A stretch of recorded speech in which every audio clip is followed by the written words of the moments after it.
go to talk about something which I have a vested interest in this, and I'm quite pleased somebody's talking about it.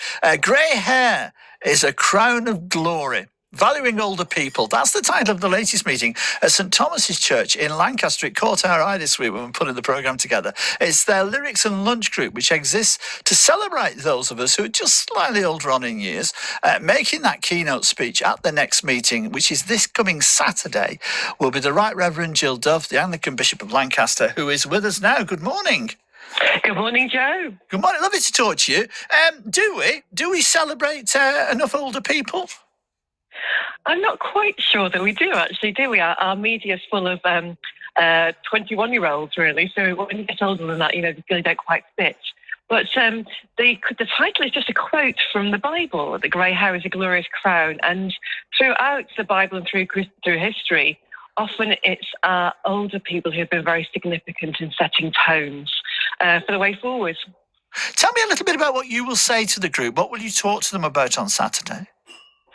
So I will speak about some of the heroes of faith, like Moses, like Abraham, who actually found their real calling when they were 80, when they were 90. They almost became giants of faith at that stage. And it seems to me sometimes as maybe outwardly we know we're not quite as specific as we used to be. Actually, inwardly, the Bible talks about us being more open to the things of heaven, actually.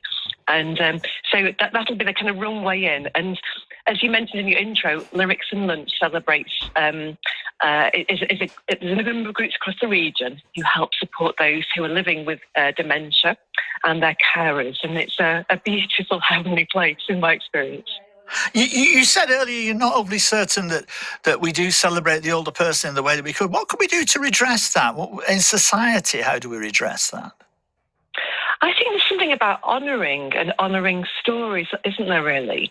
We've had one recently last week, haven't we, with David Attenborough. Isn't it interesting that our biggest commentator on wildlife programmes is 100?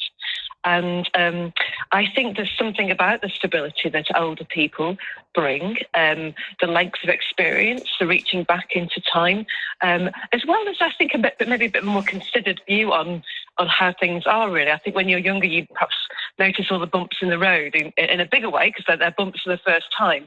As you get older, and the bumps aren't quite as big in that sense. Right, and if people would like to go, it's St Thomas's in Lancaster. It's this coming Saturday. It's Lyrics and Lunch. Just go on their website. You'll get all the details there. And I know